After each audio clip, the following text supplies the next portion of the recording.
Dakar7.com, site d'actualité nationale et internationale, maintenant à portée de main, 24 heures sur 24. Retrouvez toute l'actu sport, politique, culture, économie, revues de presse et même vos séries préférées. Téléchargez l'application dès maintenant pour rester au fait de l'actualité. Disponible sur Android et Apple Store.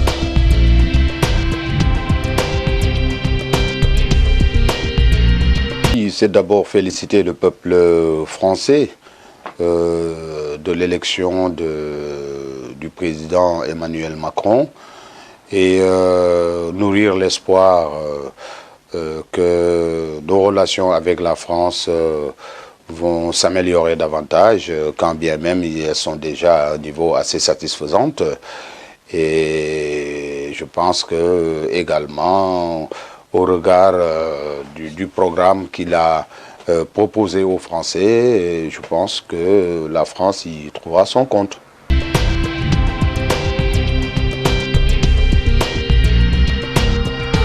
Oui, je crois que le grand mérite du président Macron, c'est d'avoir accédé à la magistrature suprême en France au bout de moins de 2 ans après la création de son mouvement.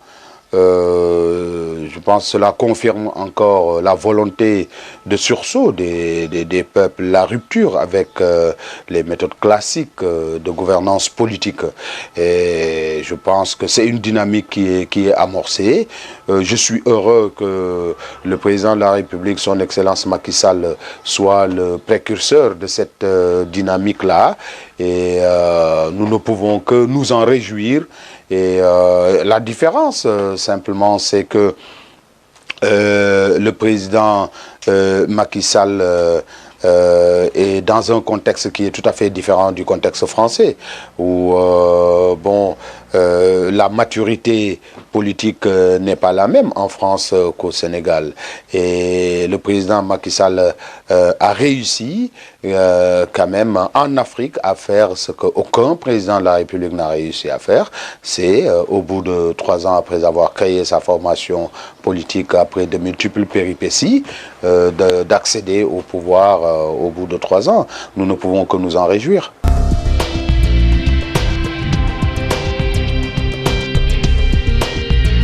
Oui, le commentaire que j'en fais, c'est que d'abord, c'est déplorer que ce linge sale soit porté sur la place publique. C'est très déplorable, ce n'est pas du tout conforme à la vision et à l'esprit du président du parti, qui est un homme calme, qui est un homme pondéré, qui est un homme humble. Et je crois que ce que doit faire tout responsable de l'APR, c'est au moins de travailler à magnifier davantage l'image du parti et l'image de la coalition Benno Bokk Yakaar. Et c'est vrai que ces querelles intestines ne travaillent pas dans ce sens-là. Maintenant, je voudrais simplement dire aussi qu'il n'y a pas de péril en la demeure. Bon, nous ne pouvons pas échapper, n'est-ce pas, aux contraintes qui s'exercent sur toutes les organisations humaines. Nous sommes un parti jeune, avec pour la plupart du temps des responsables qui n'ont pas d'expérience politique. Nous sommes également à l'approche d'élections, donc les ambitions s'expriment par-ci, par-là, avec des méthodes différentes, n'est-ce pas?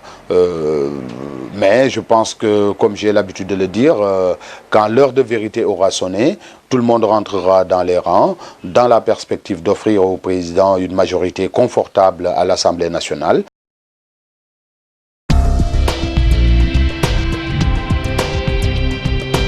Oui, vous savez, ce sont ces querelles intestines sont très sensibles.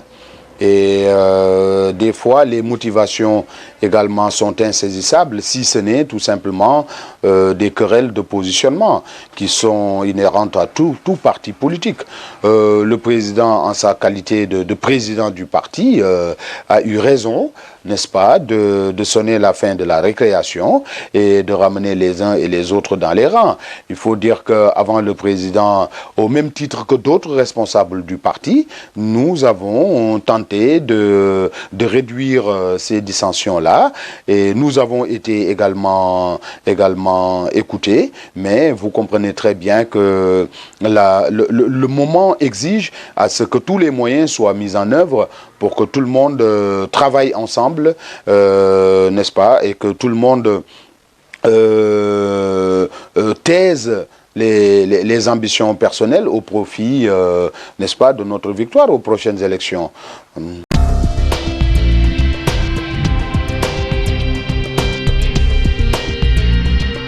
Oui, il faut dire que d'abord, Alioune Sall était un politicien bien avant que le président de la République n'accède au pouvoir. Et quand on était, nous, en campagne, il était à la tête d'un mouvement qui nous a apporté énormément de valeur ajoutée pendant les élections de 2012. Ensuite, il a été lui-même élu au niveau du département de Guédiawaye, dont il est le maire de la ville. Donc, au même titre que tout autre responsable, je pense qu'il est légitime quand même qu'il ait des ambitions. Maintenant, il faudrait relever un amalgame que les uns et les autres sont tentés de faire. Il ne s'agit pas de quelqu'un qui est venu à la politique après l'élection du président de la République. Deuxièmement, il s'agit d'un citoyen qui a le droit d'avoir les mêmes ambitions que tout autre citoyen sénégalais. Ce qu'on peut dire, c'est qu'aujourd'hui, tous les titres ou toutes les fonctions qu'il occupe ne sont pas la conséquence d'une nomination par son frère, parce que vous voulez parler de ça, mais plutôt d'une confiance renouvelée que les populations de Guédiawaye ont à son égard. Donc, selon moi, il est légitime qu'il exprime des ambitions. Maintenant, est-ce que selon moi, il doit être candidat ou pas? Je pense que je n'ai pas du tout à me prononcer là-dessus. Je traite ses ambitions au même titre que les ambitions des autres. Parce qu'Alioune Sall n'est pas le seul à avoir exprimé son ambition à être député. C'est vrai que, bon, tout le monde le cible parce qu'il est de la famille présidentielle. Mais pour nous, à l'heure actuelle, nous prenons acte de toutes les ambitions exprimées. Et puis, en tant qu'organisation, qu'en tant que parti organisé, aujourd'hui, des processus d'évaluation de la pertinence des candidats des uns et des autres est enclenché, mais à terme, le président de la République fera son arbitrage, et l'arbitrage qu'il fera sera en faveur, n'est-ce pas, des candidats qui sont les mieux placés pour que nous remportions les élections. Oui, non, mais je veux dire, comparaison n'est pas raison. Karim Wade, personne ne l'a connu dans la politique avant l'accession de son père au pouvoir. Ça, je crois qu'il faut bien noter ça. Je veux dire que Karim doit son ascension, s'il y a ascension, en tout cas dans le gouvernement, n'est-ce pas, au statut de son père. Mais tel n'est pas le cas. N'oubliez pas que Alioune, par contre, a apporté une valeur ajoutée à la dynamique amorcée par son frère à l'époque, l'actuel président de la République, pour devenir président. Donc, mais, je ne peux pas comprendre que des responsables qui ont fait bien moins que Alioune Sall aujourd'hui revendiquent des postes au niveau gouvernemental. Vous savez, si Alioune aujourd'hui, si ce n'était pas que le président de la République était son frère, il serait dans une position d'être nommé dans l'exécutif. Mais c'est justement pour éviter ces cas syndrome Karim que vous citez que ceci n'a pas été fait. Mais alors, est-ce qu'il doit être victime de sa descendance? Est-ce qu'il est légitime? Est-ce que c'est juste de dire à quelqu'un, puisque vous êtes frère du président de la République, vous n'avez pas le droit, n'est-ce pas, d'exprimer vos talents, vous n'avez pas le droit d'instaurer et de promouvoir votre leadership au Sénégal. Ce serait injuste de le dire. Bon, Et jusque-là, je ne pense pas qu'il ait posé, ni le président de la République à son endroit, ait posé un acte anticonstitutionnel. Donc je pense qu'il faut savoir raison garder. Nous sommes dans un pays où les uns et les autres ont le droit de faire la politique, y compris à l'une salle.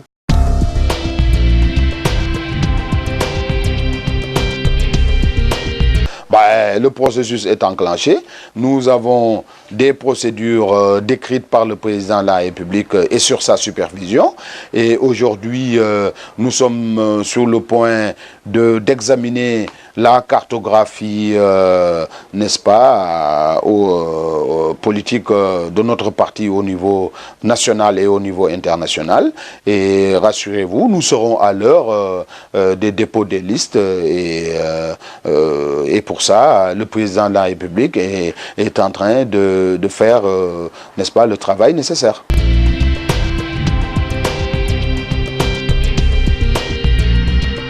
Non, mais nous n'en sommes pas là. Nous sommes déjà à réfléchir sur la pertinence d'ailleurs de la tête de liste. La tête de liste, ce n'est pas, j'allais dire, quelque chose d'exigé par le code électoral. La tête de liste, une tête de liste n'est qu'une commodité opérationnelle. On peut aller aux élections législatives sans tête de liste. Donc pour nous, ce n'est pas le point central. Pour nous, le point central, c'est de réfléchir sur comment faire pour avoir une majorité confortable.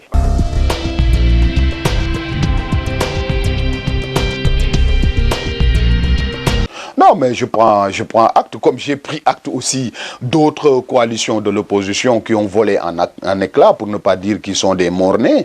En voici encore une qui est, j'allais dire, une coalition de briques et de blocs. Et l'analyse que j'en fais, c'est que si vous regardez pratiquement ceux qui composent cette coalition-là, ils ne sont pas coalisés pour trouver des interactions entre leurs différents programmes, parce que personne n'en a. Le seul programme aujourd'hui décliné par les membres de l'opposition, c'est que j'étais dans le gouvernement, j'ai été expulsé du gouvernement, donc je me range dans l'opposition et je commence à casser tout ce qui est construit. Le seul programme, c'est de chercher à déstabiliser, n'est-ce pas, le régime. Et ça, les Sénégalais ne sont pas amnésiques. Pour certains, ils ont été relégués dans les poubelles de l'histoire par les Sénégalais à l'occasion des élections de 2012. Pour d'autres, parce qu'ils ont été mécontents, qui se sont rangés dans l'opposition. Mais aujourd'hui, les Sénégalais attendent qu'on leur propose un programme alternatif. Ce qui est difficile à leur niveau parce qu'ils ne connaissent pas les problèmes des Sénégalais. Ils n'ont pas été voir les Sénégalais pour diagnostiquer leurs problèmes. C'est différent de 2012 où les Sénégalais même demandaient à ce que l'opposition se réunisse. C'est pas pareil, parce que en connaissance de cause du niveau de conscience des ténors de l'opposition, des problèmes et des préoccupations des Sénégalais. Ici, ce n'est pas le cas. Là, il s'agit de gens qui ont tous comme objectif de déstabiliser le régime, histoire de pousser le motoc, et qui ont vu que, voilà, que aucun d'entre eux ne peut seul déstabiliser le président de la République. Oui. Monsieur Thiam.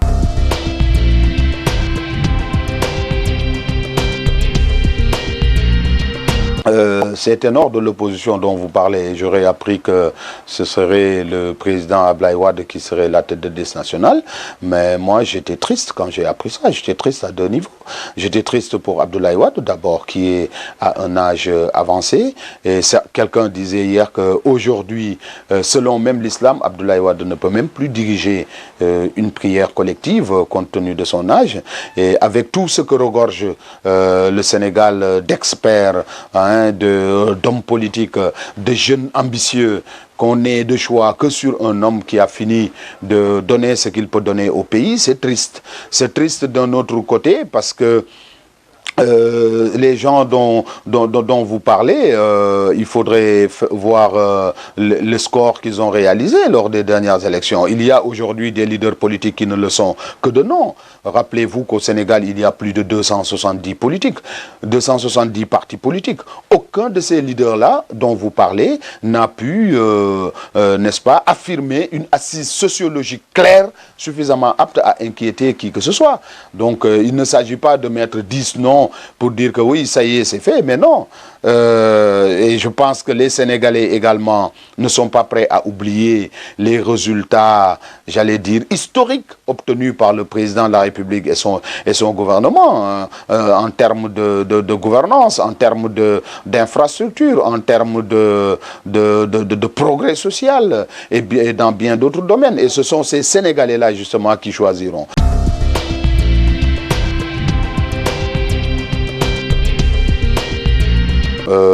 Je ne suis pas sûr que le limogeage de notre camarade Thierno Alassane Sall, que je salue au passage, est lié à une quelconque affaire.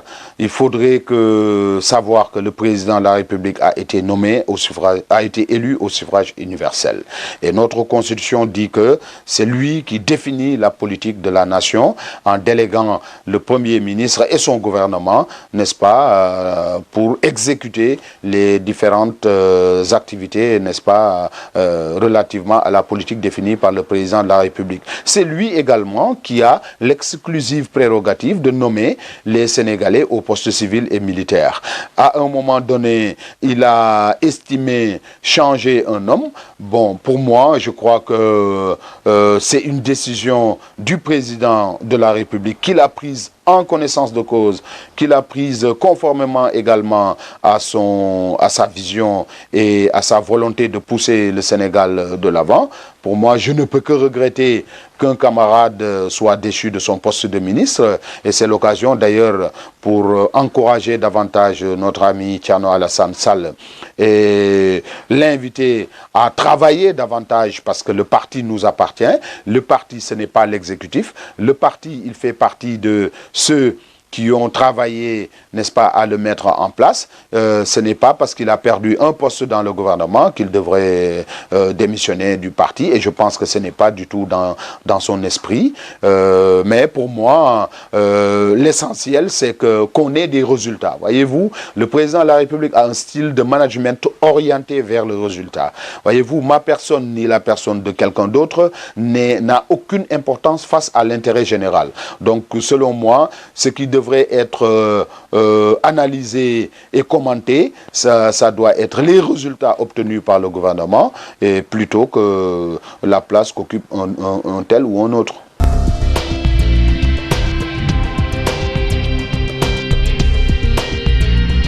Je pense que tous ceux qui disent que le HCCT est inutile ne connaissent pas sa mission. Vous voyez, et c'est ça le comble dans notre pays. On critique quelqu'un même sans le connaître, tout comme on critique une institution sans pour autant connaître sa mission. Or, nous sommes dans une dynamique de décentralisation, laquelle décentralisation est composée de plusieurs maillons, et un des maillons utiles, confirmé d'ailleurs par l'Union africaine et l'UEMOA. Vous savez, c'est une directive de l'UA que tous les pays membres soient dotés d'un haut conseil des collectivités territoriales. Ça, je crois qu'il faudrait qu'on s'entende là-dessus. Deuxièmement, également, il n'est pas du tout légitime de revenir sur une institution voulue par la majorité des Sénégalais qui l'ont exprimé à travers le dernier référendum à plus de 62%. Donc, il faudrait avoir du respect donc, pour ces Sénégalais-là. Maintenant, à venir directement sur le rôle du Haut Conseil des collectivités territoriales. Vous savez qu'il n'existe aucune institution au Sénégal qui soit capable de jouer ce rôle d'interface entre les collectivités territoriales et l'État. Or, depuis l'histoire des temps, il existe d'innombrables problèmes qui sont restés d'ailleurs jusque-là sans solution par le simple fait de l'absence d'une institution.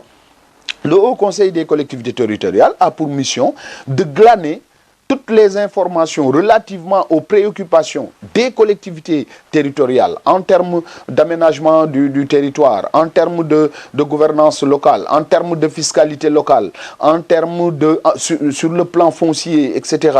Le Haut Conseil a la mission de glaner toutes ces informations-là, de les analyser et de formuler des conseils, n'est-ce pas, à l'endroit de son Excellence, le Président de la République et son gouvernement, dans la perspective de résolution de ces problèmes-là.